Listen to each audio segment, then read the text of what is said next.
السلام علیکم دوستو۔ تاریخ میں وہی حکمران اچھے الفاظ میں یاد کیے جاتے ہیں جو اپنی رعایا کی فلاح و بہبود کا خیال رکھتے ہیں۔ بر صغیر پاک و ہند کی تاریخ میں ایک ایسے بادشاہ کا ذکر ملتا ہے کہ اگر ترازو کے ایک پلڑے میں اس بادشاہ کے مختصر سے دور حکومت کو رکھا جائے اور دوسرے پلڑے میں پوری مغل سلطنت کو، تب بھی اس بادشاہ کا پلڑا بھاری رہے گا۔ ہم بات کر رہے ہیں ہندوستان کے ایک قابل ترین اور انصاف پسند فرمانروا شیر شاہ سوری کی، جنہوں نے مغل بادشاہ بابر اور اس کے بیٹے ہمایوں کے درمیان صرف 5 سال ہندوستان پر حکومت کی، اور ان 5 سالوں میں شیر شاہ سوری نے عوامی خدمات اور فلاحی منصوبوں کی ایسی مثالیں قائم کیں کہ آج صدیاں گزر جانے کے باوجود بھی ان کے اثرات ہندوستانی تہذیب میں جوں کے توں موجود ہیں۔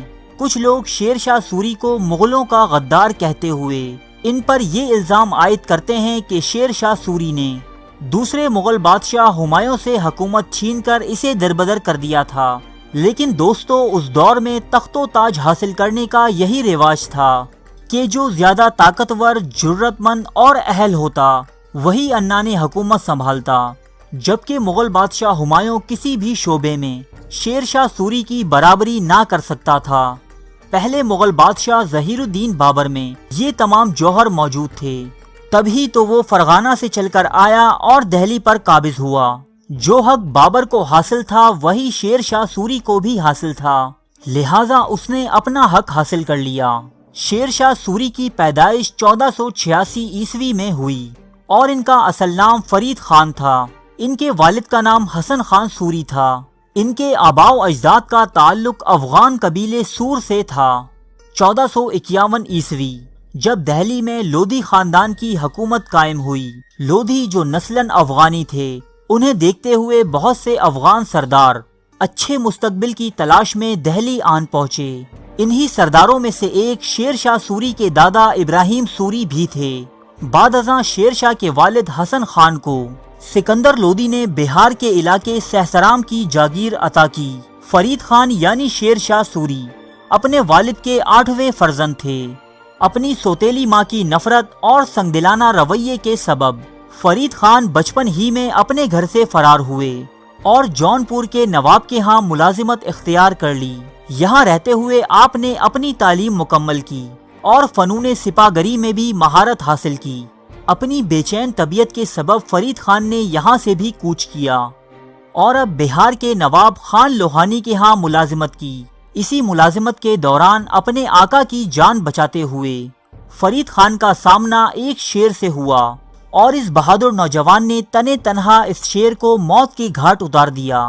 نواب خان لوہانی نے تبھی سے آپ کو شیر شاہ کا لقب عنایت کیا اور انہیں اپنے قابل بھروسہ ساتھیوں میں شمار کرتے ہوئے اپنے بیٹے شہزادے جمال خان کا اتالیق مقرر کر دیا۔ جب ہندوستان میں مغلوں کی آمد اور لودھی خاندان کا خاتمہ ہوا، تب شیر شاہ سوری مغلوں کی جنگی مہارت سے متاثر ہو کر بابر کی فوج میں شامل ہو گئے۔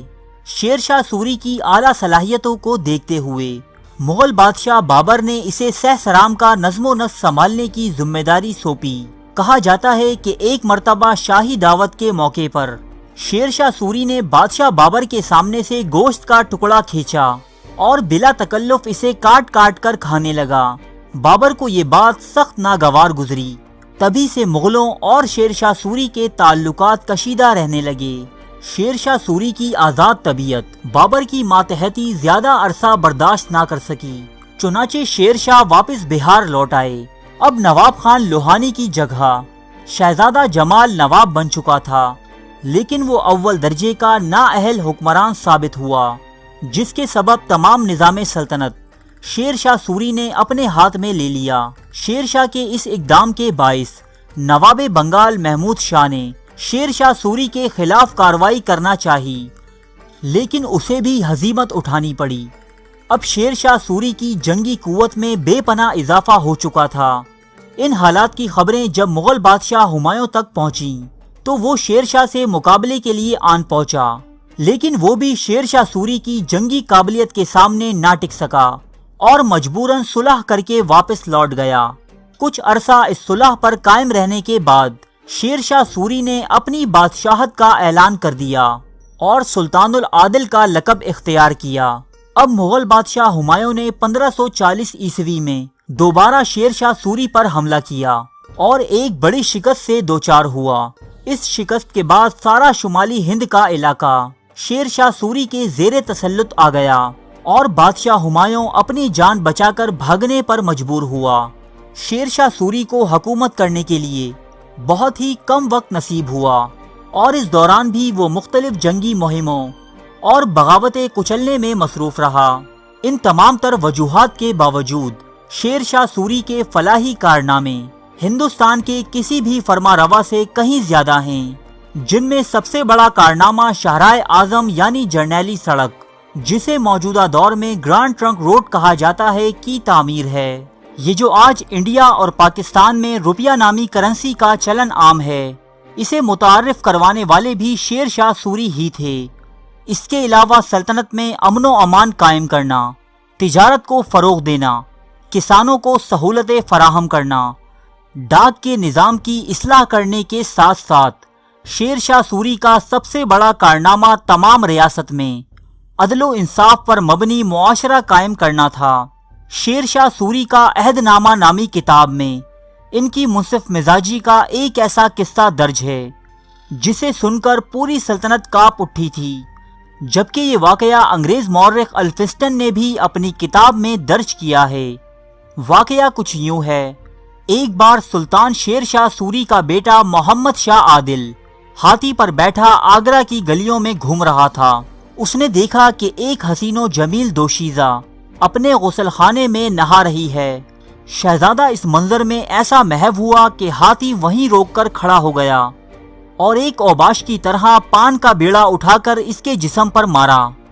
وہ مہاجن کی بیوی اور ایک حیادار خاتون تھی۔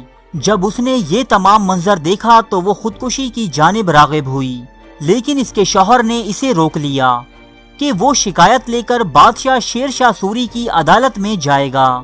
بادشاہ کا دربار لگا ہوا تھا۔ مہاجن نے بھرے دربار میں جا کر دہائی دی اور شہزادے کی بے باکی کا یہ تمام واقعہ کہہ سنایا۔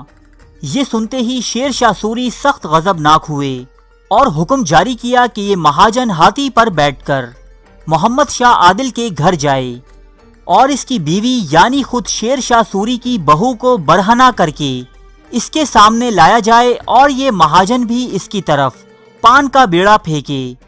یہ حکم سن کر پورا دربار کانپ اٹھا۔ امراء اور اراکین نے شہزادے کی ناموس کی خاطر سفارشیں کیں، لیکن شیر شاہ سوری کا حکم اٹل تھا۔ وہ مجرموں پر بالکل بھی نرمی کا روادار نہ تھا۔ جب مہاجن نے عدل و انصاف پر مبنی یہ فیصلہ سنا تو وہ شیر شاہ سوری کے قدموں میں گر پڑا اور درخواست کی کہ میں اپنے دعوے سے دستبردار ہوتا ہوں۔ اس واقعے کے بعد تمام ملک میں کسی زوراور کی ہمت نہ ہوئی کہ وہ کسی کمزور پر ظلم و ستم ڈھائے۔ 1545 عیسوی ایک جنگی مہم کے دوران بارود خانے میں آگ لگنے کے باعث سلطان شیر شاہ سوری نے وفات پائی۔ افسوس کہ سوری خاندان کو آپ کے بعد کوئی لائق جانشین نصیب نہ ہو سکا۔ کچھ ہی عرصے بعد مغل بادشاہ ہمایوں نے سوری سلطنت پر حملے کر کے دوبارہ مغل سلطنت ہندوستان میں بحال کر دی۔